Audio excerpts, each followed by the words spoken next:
တော်တော်စီမှာတင်နန်းလာတတ်တဲ့ဒီပေါ်တအူးမိဘတွေရဲ့ success story လေးပြပြပေးပါမယ်သူတို့ကကြတော့ဥမာတအူးမလို့ပေါ့နော်ဒီအမျိုးတွေထဲမှာလည်းကလေးတွေမရှိသေးတဲ့ခါကျတော့ကလေးလေးတွေဝေကိစ္စကလေးတွေဘယ်လိုပြုစုဆောက်ရှောက်အောင်လဲမသိဘူးဖြစ်နေတယ်အဲ့အတွက်ကြောင့်မလို့ဒေါက်တာဖွင့်ထားတဲ့ newborn care course ဝေကိစ္စကလေးပြုစုဆောက်ရှောက်ရေးတင်နန်းကိုတက်ပြီးသွားတဲ့အခါမှာဆိုရင်သူတို့အတွက်ကကြတော့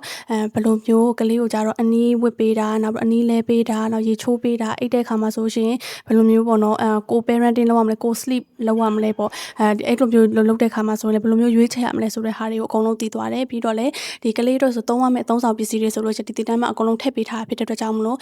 အရန်ကိုအဆင်ပြေသွားတယ်ပေါ့နော်နောက်ပြီးတော့ခုဆိုရှင်တင်တန်းအကြီးတက်တယ်ဆိုလို့ရှိရင်ဒေါက်တာနဲ့ free ဆွေးနွေးခွင့်တစ်ချိန်ရရှိမှာဖြစ်ပါတယ်ဒီ free ဆွေးနွေးခွင့်ဟာဆိုလို့ရှိရင်တော့ပုံမှန်ဆိုရင် consultation only ပဲယူမယ်ဆိုလို့ရှိရင်နိုင်ဝက်ကို9000ရှိပါတယ်အဲ့တော့တင်တန်းကြီးတက်တယ်ဆိုလို့ရှိရင်ပြီးလို့ရှိရင်ကြတော့ပေါ့နော်ကိုလုံးနေတာမှန်လားမှားလားပြန်မေးလို့ရမယ်ဆွေးနွေးလို့ရမယ်တိုင်ပင်လို့ရမယ်ပေါ့နော်ဒီ consultation နဲ့တစ်ချိန် free ပေးတာမလို့ဒါဆိုလို့ရှိရင်ပေါ့နော်ဒီကလေးကိုပြုစုဆောက်တဲ့ခါမှာဆိုလို့ရှိရင်အရန်ကိုအဆင်ပြေနေပြီပေါ့နော်အဲ့တော့တင်တန်းလေးတက်ချင်တယ်ဆိုလို့ရှိရင် Facebook ဖြစ်ဖြစ် TikTok ဖြစ်ဖြစ်ချက်ပေါက်မှာလာပြီးတော့ပြောလို့ရပါတယ် admin တို့ကပြန်ပြီးတော့မှဖြေချပေးပါမယ်